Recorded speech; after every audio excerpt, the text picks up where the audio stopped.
Sabihin nyo involved si Senator Villanueva sa flood control. Right here, right now, mag-resign ako sa pagkasenador. Kung sabihin mo na humingi siya sa inyo na flood control, dahil ilang taon ko nang naririnig yan na sinasabi niya na ayaw niya na flood control, galit na galit siya dahil ang Bulacan nababahan ng flood control. Kung sinabi mo sana na sa bata niya na itong pera na ito para kay Joel Villanueva, Senator Joel Villanueva, tulong ko sa kanya, galing ito sa flood control, sigurado ako hindi tatanggapin yun, magwawala yun. Billion po yung gusto niyang request na allocation po. Kami pa yung lumapit ni Boss kay Sec kung paano po mapagbibigyan sana si Senator Joel at 1.5. Ang allocation na lang pong natitira ay parang 600 po. So yung binigay nyo na pera, hiningi ba niya yun sa inyo? Yes po. Sobrang nakakagulat na balita. Grabe si Bato nag-resign. Nahuli si Joel Villanueva. Aarestuhin na sa Senado. Kulong sa Bulacan. Ayon sa nakalap nating impormasyon, handang mag-resign daw si Bato sa oras na bumaliktad si Alcantara. Pag umamin involved daw sa flood control ang kaibigan niyang si Joel Villanueva. Grabe si Bato nag-resign. Nahuli si Joel Villanueva. Aarestuhin na sa Senado. Kulong sa Bulacan. Tara panoorin natin.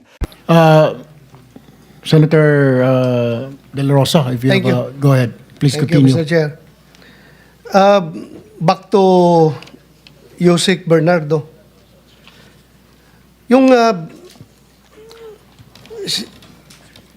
who is Menard Go? Menard Ngo, Menard Go. Ngo. Mr. Chair, please allow me po to Maynard Ngu po, Ngu, NGU. Ito ba yung mayroong lang ako information. I'd like to confirm kung ma-confirm mo na kung ano ito? Ang tawag to sa China. Parang tawag to? Ha? Envoy po to China? Parang ganun po. Parang alam ko she is the envoy of China. Envoy to China. Apo, apo. Sinabi mo na hindi mo personally binigay kay Senator Chis yung pera. Binigay mo through Maynard Ngo. Yes po, Mr. Chair. Kay Pero, Maynard. personally, nag-uusap kayo about sa project. Opo. Doon po sa, kung babalikan ko po yung aking supplemental agreement, may dalawang beses po na napag-usapan namin ang mga tungkol sa proyekto. Yan po, ni Senator Cheese. Kaya nga, nagtataka ako, personal kayo nag-uusap sa about the projects, pero pagbigay mo ng pera, hindi mo personal binigay sa kanya. Ibang binigyan mo through Maynard Ngo. Yes po, Mr. Chair. Ganun po ang nangyari. Paano mo? Bakit doon mo binigay sa kanya? Nung pong nagbigay ako ng listahan kay Maynard Ngu, ang sabi po niya noon ay kukunin niya po doon sa kay Senator Cheese yung pondo. So may kausap mo dito, si Maynard Ngo. Si Maynard Ngu po ang... Hindi si Cheese. In that particular project po na sinasabi ko na narelease ng pondo sa Marinduque and Valenzuela, si Maynard Ngu po. So Maynard Ngo. Opo, Mr. Chair. At allegedly, sabi kay Cheese yun na project. Pero yung pong projects na yun, yung po, Tapos nung nagbigay ka ng pera, kay Maynard Ngo rin. Hindi mo direkta kay Cheese binigay. hindi po, Mr. Chair. Senator De La Rosa, with your indulgence. So, ang ibig mo sabihin, Yusek Bernardo, yung nagbigay ng project si Maynard Ngo, hindi po si Senator Cheese ang nagsabi, Yusek, bigyan mo ako ng project dyan, kundi si Maynard Ngo. Pagkatapos po ng aprubahan, binigay nyo yung commission kay Maynard Ngo rin, hindi kay Cheese Escudero. Paki-clarify po. Tama po, Mr. Chair. Kami po ni Maynard Ngu ang magkausap. Ang sabi po niya ay kay Senator Cheese allocation po yung ibibigay niya. Narinig po natin, Senator De La Rosa, narinig po natin yan sa mga ibang senador. Nakausap lang po nung isang kasamahan namin, Senator Jinggoy, pero hindi naman talaga naka-face-to-face nila Alcantara. So, we have to make that clear po pati po yung dito kay Executive Secretary, nagpalabas na rin po ng statement ang OES na wala po siyang kinalaman dyan at ang kausap nyo lang ay si Yusek Try-Give. Try-give po. Siya po yung nakausap ninyo. Hindi po ninyo nakausap ng face-to-face ang Executive Secretary. Hindi po, Mr. Chair. Okay. Senator De La Rosa, please continue. Yeah, thank you, Mr. Chair. Yung kay Yusek Bernardo, yung nabanggit kayo na ni Congressman Toby Chanco na yung mga sagasa, yung basta ilagay lang yung project doon sa distrito na hindi alam ng congressman ng distrito na yon. Do you confirm that may mga ganong nangyayari? I can confirm po the releases na sinasabi ng congressman na hindi nila alam. But hindi ko po ano yung term na sagasa. Sorry po, Mr. Chair. Ang alam ko lamang po ay talagang minsan may nagre-report po na mga representative na sinasabi nila may lumabas sa akin na pondo pero sino ba may-ari noon? Parang ganun. So hindi po namin, yun po hindi ko na po maalala kung alin-alin. Pero meron pong naririnig na ganun na may lumalabas na pondo na hindi nila alam kung kaninong source. Kaya nga, nare-recall ko lang yung kaso na binanggit nyo about Senator Joel Villanueva. Sabi nyo, wala siyang project doon. Pero, Engineer Alcantara, sabi niya, wala siyang project doon. Yung hiningi niya, hindi na-approve. Pero, how come na meron kayong binigay na SOP sa kanya? Kung SOP man tawag noon, bakit ka nagbigay doon na wala man siyang project na na-approve na ni-request niya sa inyo? Your Honor, nung po sa affidavit ko, alam po namin, 1.5 billion po yung gusto niyang request na allocation po sa mga multipurpose building, roads, and other structure po. Yung allocation po talaga at that time, tulad po na sinabi ko na nakaraang hearing, 600 lang po. Kami pa yung lumapit ni boss kay Sec kung paano po mapagbibigyan sana si Senator Joel at 1.5. Ang allocation na lang pong natitira ay parang 600 po. So, nag-isip po kami ng paraan na paano po ma-match in terms of proponent yung 1.5B maging ang initial computation po namin ay 150. So, nag-submit po ako ng 600 worth ng flood control at 25%. Magmamatch po dun sa 150. Sinabit po namin sa Manila po. Oh, pero yung flood control na yun, na project, sinabi mo, hindi alam ni Senator Villanueva. Galit po kasi siya doon. Galit siya sa flood control, di ba? Yes po. Ilang taon na yan, sige, sigaw-sigaw dito sa hearing Yes, na ayaw niya flood control. Pero bakit ka naglagay ng project doon na i-dedicate mo sa kanya? Wala kang paalam sa kanya. Bakit Sir, kaya gumawa ng gano'n? Opo. Kasi nga po, nung time na yon, nag-iisip po kami ng paraan para ma-accommodate yung 1.5B na request na multipurpose building. So, nag-usap po kami, nireport ko po kay So, Yusek kayo Robert. nga, in short, diskarte na ninyo yon Yes ni po, Your Honor. Yusek Bernardo. Na Yes po. mag-flood control kayo para sa kanya without his knowledge. Para makapagbigay kayo sa kanya. Yes po. So, Your yung binigay nyo na pera, hiningi ba niya yon sa inyo? Hindi po, Your Honor. Hindi Ako niya po- hiningi ang pera na dineliver mo. Ako po ang gumawa ng paraan para masatisfy lang po yung request na 1.5B. So, makonsider mo ba yung pera na yon na SOP yon Ang sabi ko para po, kay Senator Villanueva? ang sabi ko po doon sa tao niya, pag sabi mo kay boss, ito'y tulong. Tulong. Yun po ang sinasabi ko po. Voluntaryo mong tulong. Opo, pero hindi niyo po alam doon ko po kinuha doon sa... Hindi niya alam na galing sa flood control project yon. Yes po, Your Honor. So, you have to be clear with that dahil Yes po. yun lang. Yes, Mr. Chair, may I Yusek po? Bernardo. Hindi ko po maalala yung binabanggit niya na naririnig ko lang po nagkakaproblema kay Senator Joel Villanueva dun sa mga sa Bicam po kasi minsan na nakakausap lang namin siya At parang humingi po kami ng tulong sa kanya pagka po sa BICAM po kasi sa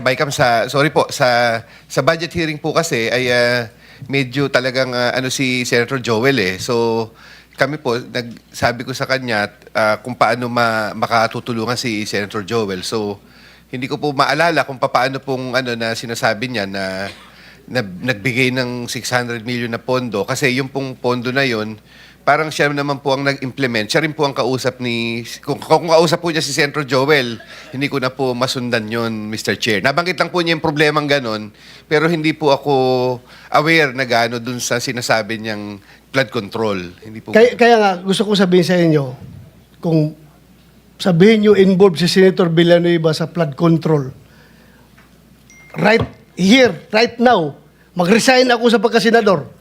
Kung sabihin mo na humingi siya sa inyo na flood control, dahil ilang taon ko nang naririnig yan na sinasabi niya na ayaw niya na flood control, galit na galit siya dahil ang Bulacan nababahan ng flood control. Pero kung sabihin mo na naghumingi na flood control sa inyo, I am sure, hindi yan nangyari. No, Your Honor. Ha? Sabi ko nga po, hindi po. Ako po yung nagawa po Pero kung sinabi mo sana na sa bata niya na itong pera na ito para kay Joel Villanueva, Senator Joel Villanueva, tulong ko sa kanya, galing ito sa flood control, sigurado ako hindi tatanggapin yun, magwawala yun. I agree, Your Honor. Kaya hindi ko po sinabi. Hindi ako didipisahan yung kasamahan ko, ha? I agree, Just Your to be honest with you, alam ko yan, galit na galit siya sa flood control si Joel Villanueva. Ilang budget hearing niya dito, siyang pinakamaingay na nag-criticize sa DPWH dahil sa flood control. Pero kung sinabi sana ninyo na yung tulong mo na binigay mo, galing sa flood control, baka sasakalin ka pa noon. I agree, Your Honor. We're looking for solutions. Yusek Bernardo, do you think kung makapasa kami ng batas ng death penalty para sa mga corrupt na politiko at mga government officials, ikaw matatakot ka kaya na inamin mo na kanina na may kasalanan ka? Ngayon, kung meron tayong existing na batas na bitayin ka kapag ikaw ay nahuli, magawa mo kaya yung nagawa mo ngayon?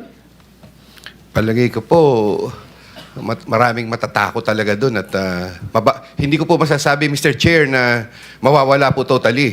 Pero tsak pong mababawasan. So, mas maganda, meron tayong death penalty. O yun, coming from the horse's mouth, Mr. Chair, na umamin na siya, nagkakasala, gumawa siya ng kalukuhan, pero kung meron tayong death penalty, hindi niya gagawin yun dahil matakot siya. Senator Bato, halimbawa papiliin ka, makulong sa Muntinlupa na habang buhay sa death penalty, anong piliin mo? Considering the living condition sa Muntinlupa, palagi ko piliin pa ang death penalty. Sir, pipiliin ko Muntinlupa. Enjoying sa Muntinlupa, pwede ka pa magdegosyo doon. Pwede ka pa magdegosyo. Iba nga doon, nagdegosyo lang siya boy. Drug lord pa rin hanggang ngayon. Ando sa Muntinlupa. Thank you, sir. Mr. Chairman, I move to strike out that statement of Senator De La Rosa. Mr. Chairman, may oras Teka pa. muna, Mr. Ordered. So, this is my time. Yes, Senator De La Rosa. Thank you, Mr. Chairman. Mr. Chairman, before I ask questions, I just would like to make a motion dahil merong official statement si Governor Hubahib ng Davao del Norte alleging a certain Deputy Secretary General ng House of Representatives Soponyas Ponyong Gabunada is very much into corruption. Yung details, napakaraming dinitalye niya. I would like to move for the invitation of this Deputy Secgen Soponyas Ponyong Gabunada, allegedly the bagman of the Speaker of the House, according to Davao Norte Governor Hubahib, to be invited in the next hearing. Committee Mr. Chair. Secretary, take note. Thank you, Mr. Chair. Senator De La Rosa, I have just one quick question for Yusek Bernardo. Go ahead, Mr. Chair. You, Go ahead. Yusek, sabi po kahapon nila Bryce na halos lahat po ng proyekto sa Bulacan ay substandard dahil nga po dun sa mga commitment Can you say the same sa mga regions po sa buong Pilipinas na substandard ang mga proyekto ng DPWH para maibigay ang commitment sa mga proponent o mga mambabatas? Hindi po ako maniniwala na lahat po ng proyekto ay substandard kasi siguro po ang una pong nangyayari na substandard ay ang mga proyekto na kamukha po ng flood control. Kasi ang substandard po na ginagawa dyan minsan ay yung pong mga pangilalim na mga pilote o yung mga nasa ilalim po ng materyales na hindi na po na-expose sa mata ng mga tumitingin. So yun po yung nakikita ko na kwan. While we implement not only flood control projects, we implement likewise yung mga roads po and buildings, bridges, yan po. Madalang po, ako po sa tingin ko po, hindi po nagiging substandard po ang itong mga proyektong kamukha nito. Ang malaking ano lamang po sa mga proyekto na magkakaroon ng pwedeng lagyan ng substandard, ito pong mga ano po na ito, ito pong mga flood control projects. While there may have been substandard po na proyekto, baka po yung iba, yun nga po, hindi sinusunod yung specs. But sometimes, we are encountering problems in the design. Hindi po natatama yung design doon po sa requirement nung proyekto. Maaari pong ganun, Mr. Chair. Yun lang po yung akin. Pero yung to claim po na all projects are substandard, parang hindi naman po dapat ganun ang sabihin nila. Kasi unang-una po, if we can see the records of Bulacan First, there was a time when it was, I think, in the audit exit of Mr. Chair, 2023. huwag masyado mahaba yung sagot ng ating resource person. Thank you. Thank you, Yusek Bernardo. It's your turn, Senator De La Rosa. Thank you, Mr. Chair. Mr. Chair, I would like to ask Master Sergeant Orly Gutisa, Philippine Navy Marines. Meron kang nabanggit kanina na nag-deliver ka ng pera doon sa Aguado or Aguada, Malacanang? Aguado, Your Honor. Aguado. When you say Aguado, kalsada ito sa Malacanang? Yes, Your Honor. Sinong dinalhan nyo ng pera doon sa Malacanang? Allegedly, bahay din ni Speaker, Your Honor. Bahay ni Speaker sa Aguado, Malacanang. Yes, Your Honor. So papunta ito kay Speaker. Yes, Your Honor. Thank you. Kay Yusek, yeah, go ahead. Paki-describe mo nga ano ba yung lugar doon. Kasi ako pumupunta rin ako ng Malacanang eh. Ano yung bahay ba yun? Building? Yung sa Aguado, Your Honor, is harap ng gate 4 ng Malacanang.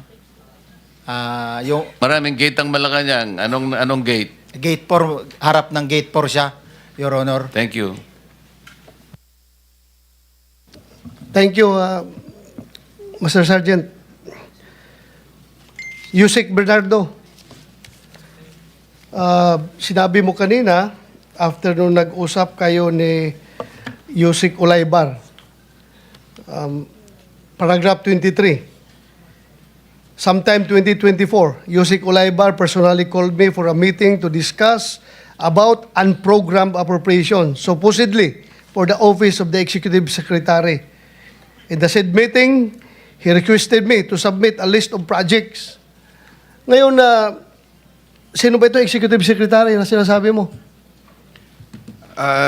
Mr. Chair, ang nabanggit lang po niya Executive Secretary pero actually wala naman po siyang sinabi kung sinong Executive Secretary. Ilan bang Executive Secretary ng Pilipinas? Ang alam ko po nung during that time was Bersamin. Yun Sino? Bersamin po, Bersamin. Executive Secretary Bersamin. Then after that, sabi mo, wala ka nang hindi mo na alam kung ano nangyari, pero meron ka pa rin succeeding declaration dito na nagsabi ka na paragraph 26, thereafter, DPWH received a special allotment release order, SARO, for 2.85 billion for the projects listed in Annex B. Ito ba yung Annex B na listahan na sinabmit ni Engineer Alcantara? Yes po, Mr. Chair. So ito yung supposedly na projects for the Executive Secretary? Yan po ang sabi ni Olaybar. Ulaybar. Apo. So I think, Mr. Chair, we have to invite certain Ulaybar the next hearing. They already did, Senator Bato de la Rosa. Yun lang, Mr. Chair. Maraming salamat. Ngayon, ikaw, bilang Pilipino, ano ang masasabi mo at reaksyon sa balitang ito? Mag-iwan ka ng komento sa ibaba at atin pong babasahin isa-isa.